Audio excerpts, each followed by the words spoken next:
맹인소녀와 사암오행침. 눈 대신 손을 얻은 심이. 제2편 절망의 벽 너머. 집으로 돌아온 지 석 달이 흘렀다. 왕혜연은 매일 자신의 방에서 시간을 보냈다.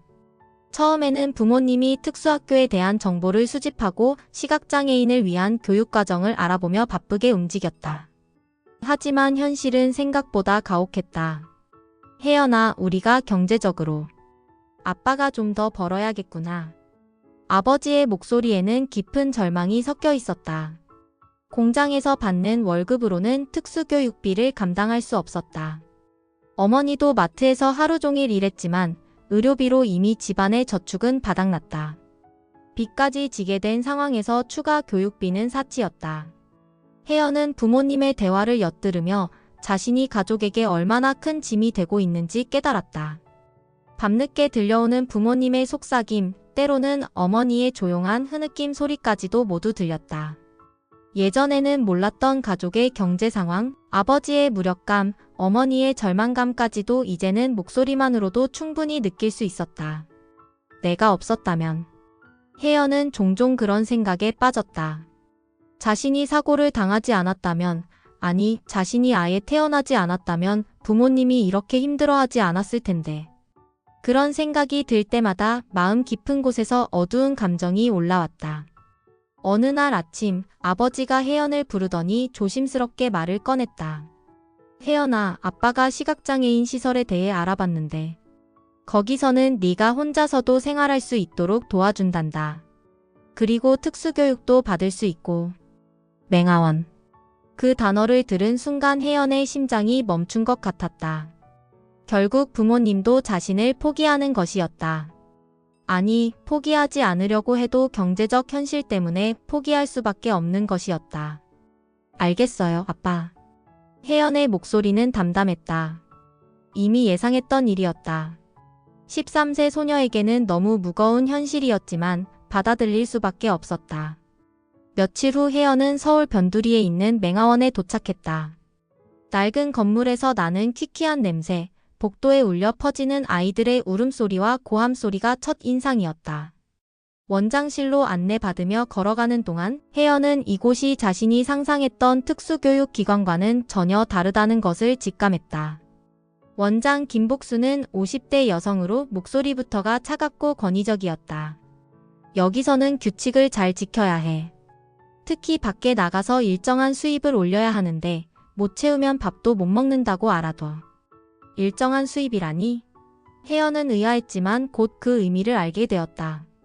맹아원 아이들은 매일 아침 지하철역이나 버스 정류장 근처로 나가서 국어를 해야 했다.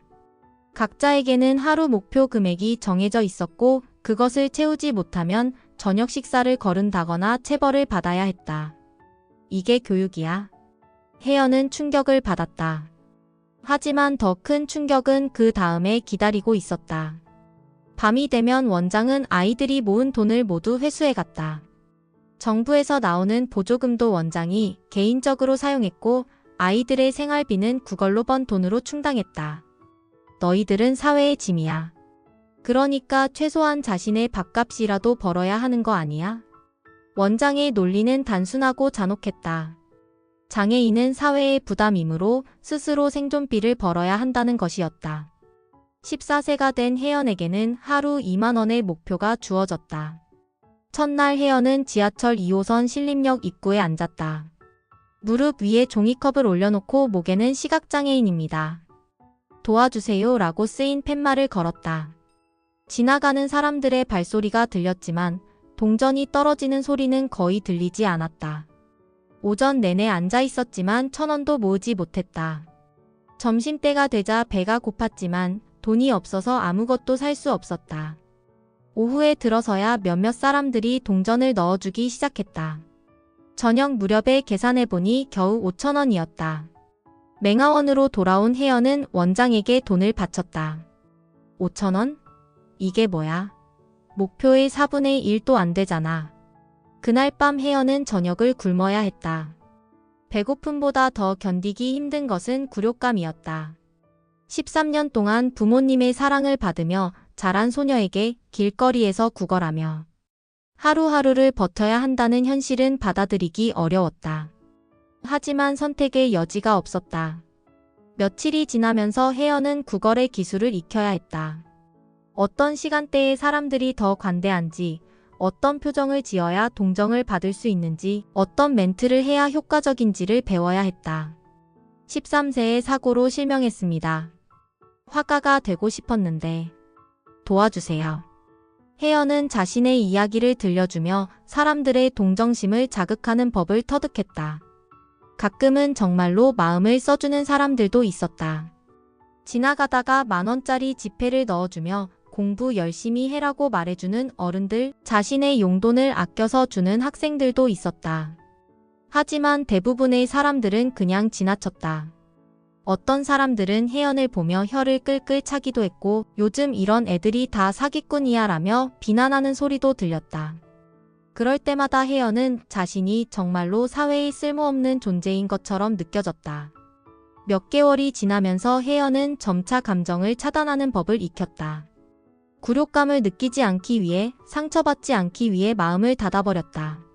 그저 기계적으로 하루의 목표 금액을 채우는 것에만 집중했다. 꿈이나 희망 같은 것은 사치였다. 맹아원 내부 생활도 녹록하지 않았다. 아이들 사이에는 양육강식의 법칙이 지배했다. 목표 금액을 잘 채우는 아이들은 원장의 눈에 들어서 좀 더 나은 대우를 받았지만 그렇지 못한 아이들은 더욱 혹독한 처벌을 받았다. 때로는 아이들끼리 서로의 돈을 빼앗기도 했고 좋은 구걸 자리를 차지하기 위해 다투기도 했다. 혜연은 이런 경쟁에서 살아남기 위해 더욱 영리해져야 했다. 사람들의 심리를 읽는 법, 동정심을 끌어내는 법, 그리고 위험한 상황을 피하는 법까지 모든 것을 터득해야 했다.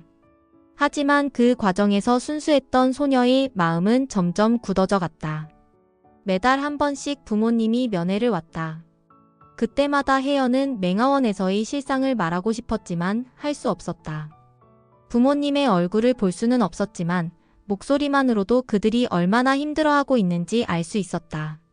자신의 고통을 더하고 싶지 않았다. 혜연아, 잘 지내고 있니?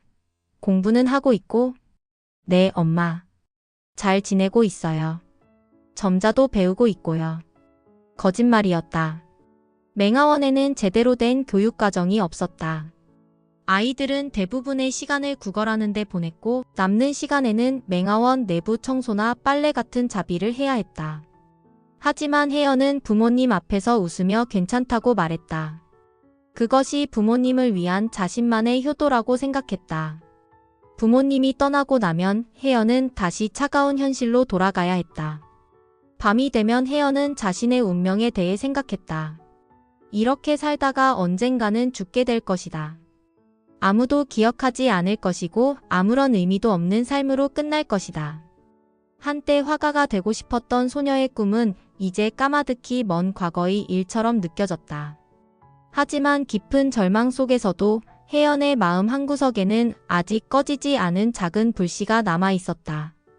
때로는 지하철역에서 만나는 사람들 중에 진심으로 자신을 걱정해주는 이들이 있었고 그런 순간들이 혜연에게는 희미한 희망이 되었다. 언젠가는 이 상황에서 벗어날 수 있을까? 14세 소녀 왕혜연은 절망의 벽 앞에서 작은 희망의 빛을 찾고 있었다. 아직 그녀는 몰랐다. 곧 자신의 인생을 완전히 바꿀 만남이 기다리고 있다는 것을.